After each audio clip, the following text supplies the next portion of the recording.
सांगली येथील 3 सख्ख्या भावांचा जगबुडी नदीत बुडून मृत्यू। मुंबईहून नातेवाईकांकडे सुट्टीसाठी आलेल्या मूळच्या सांगलीतील 3 तरुण सख्ख्या भावांचा बुधवारी जगबुडी नदीत बुडून मृत्यू झाल्याने संपूर्ण खेड तालुका शोकमय झाला आहे। आकाश रामा कांबळे वय वर्ष 23, नरेश रामा कांबळे वय वर्ष 22 आणि कैलास रामा कांबळे वय वर्ष 17 अशी मृत्युमुखी पडलेल्या तिघांची नावे आहेत। हे तिघे चेंबूर येथे मुकुंदनगर परिसरातील रहिवासी असून खेड शहरातील एकविरानगर येथे राहणारे आहेत। त्यांचे काका अनिल दगडू कांबळे आणि काकू पूजा कांबळे यांच्याकडे पाहुणे म्हणून आले होते। बुधवारी दुपारी 1:30 वाजण्याच्या सुमारास आकाश, नरेश, कैलास आणि त्यांच्यासोबत असलेले गोपाळ राया कांबळे हे महाड नाक्याजवळील जगबुडी नदीपात्रात पोहण्यासाठी गेले। दुपारी 2:15 वाजण्याच्या सुमारास तिघांपैकी एक जण खोल पाण्यात जाऊन बुडू लागला।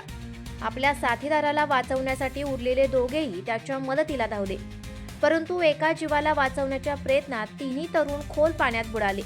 यावेळी त्यांच्यासोबत गेलेले त्यांचे काका अनिल कांबळे व मोठे बंधू गोपाळ कांबळे यांनी त्यांना वाचवण्याचा प्रयत्न केला, परंतु त्यांना यश आले नाही। पोलिसांसह बचाव पथके तातडीने घटनास्थळी दाखल झाली। स्थानिकांच्या मदतीने शोध मोहीम राबवण्यात आली। अखेर तिघांचे मृतदेह नदीपात्रातून बाहेर काढण्यात आले।